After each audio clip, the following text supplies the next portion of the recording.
The following message is transmitted at the request of the Amarillo Office of Emergency Management.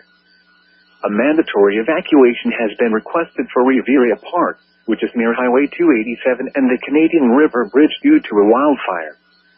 A shelter has been designated at 4000 West Cherry.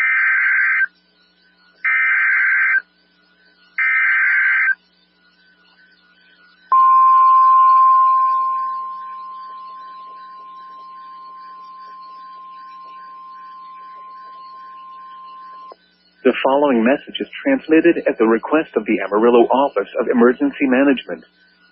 A mandatory evacuation order has been put in place for all areas north of Givens Avenue and west of Highway 287 due to extreme wildfire behavior. Residents are instructed to head south towards Amarillo. A shelter has been designated at River Road High School in the gym.